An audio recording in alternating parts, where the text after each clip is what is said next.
Andre, we will be together when the time is right. Nang sabihan ni Wilson na lumabas sila ni Caroline para mag-usap sila ay nagbasag ng plato ang dalaga, sabay tinuro niya ang papa niya at pinagsabihan niyang lumayo siya sa kanya dahil si Cindy ang gusto niyang makausap at hindi na siya nagpaawat dahil sa galit niya na binigyan pa niya ng huling pagkakataon ang papa niya na sabihin niyang naniniwala na siya sa kanya na hindi nag-suicide ang mama niya dahil gusto niyang aminin mismo ni Wilson dahil ang buong akala niya ay kakampi niya ang papa niya, pero simulat sa pool ay alam ni Wilson na pinatay si Divine kaya nanginginig si Cindy na baka bumigay na si Wilson sa mga sandaling yan at aaminin na niya ang buong katotohanan. Pinagtapat ni Pato na si Wilson ang nagbayad sa mga namatayan sa gumuhong building bilang kabayaran nila para pagtakpan ang kapalpakan niya, kaya hindi magtataka si Pato kung pagtatakpan niya ang ginawa ng asawa niya, kaya napagtanto ni Caroline na alam ng papa niya ang buong katotohanan na ito ang gusto niyang aminin mismo ni Wilson para man lang maibsan ang sakit na nararamdaman niya sa mga sandaling yan.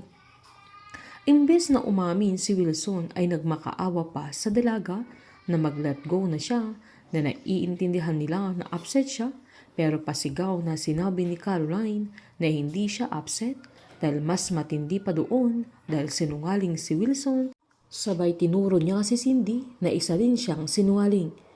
Pinagsabihan naman siya ni Cindy na kilala niya si Pato at pinagsabihan niya itong tumahimik. Kaya sinabihan siya ni Bettina na delusional na ang dalaga, sabay sinabihan naman siya ng aya niya na sumusobra na si Caroline, pero sinabihan sila ng dalaga na wala siyang pakialam kung anong sasabihin nilang lahat, na kahit magkampihan pa sila, kaya sinigawan siya ng papa niya na tumigil na siya, pero nanindigan ang dalaga na hindi siya titigil dahil lagi niya itong ipaalala sa kanila, sabay sinumbat niyang kaya pala binenta nila yung bahay para takasan ang lahat, kaya sinigawan siya ni Wilson na hindi yun totoo, pero sinigawan din siya ni Caroline na yun ang totoo, kaya natahimik si Charleston dahil maging siya ay alam niyang totoo ang mga sinasabi ni Caroline.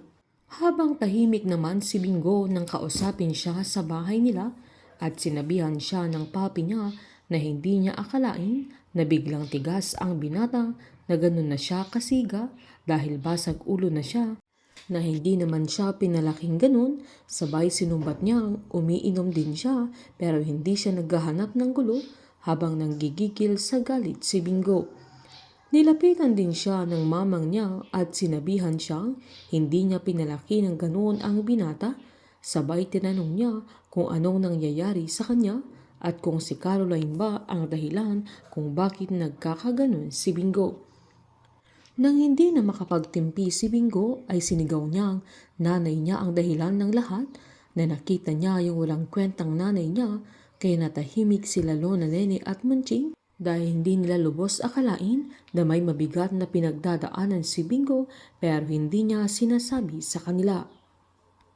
Hinamon naman ni Caroline si Cindy na sabihin niya sa mga anak niya kung paano niya inutusan si Pato na manahimik at kung paano niya tinakot na nanindigan pa si Cindy na wala siyang alam sa sinasabi niya, na pinagsabihan niyang itigil na niya ang mga paratang niyang walang basihan, pero giniit ni Caroline na kaya nawala si Pato sa mansyon dahil tinerminate niya, kaya sinabihan siya ni Cindy na bakit siya naniniwala sa isang taong hindi niya kilala,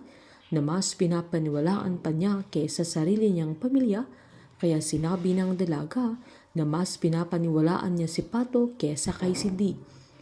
Dahil dito ay hindi nakatimpi si Cindy at sinabi niyang baliw si Pato at hindi niya alam ang mga sinasabi niya, kaya nagulat ang mga anak niya na mismong sa kanya galing, na kilala niya si Pato, kaya nang mahimasmasan siya ay sinigawan niya si Caroline na anong gagawin ng dalaga.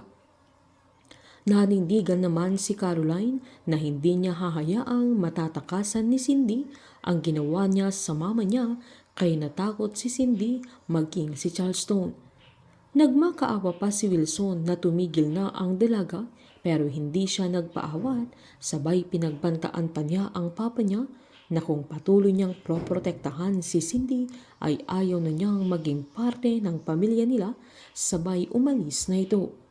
Painit ng painit ang mga tagpo, sabay-sabay po nating subaybayan ang advance episode ng Can't Buy Me Love dito po sa aking channel. Patuloy lamang pong manood at mag-subscribe para ma-update po kayo sa mga susunod na episode. Marami pong salamat.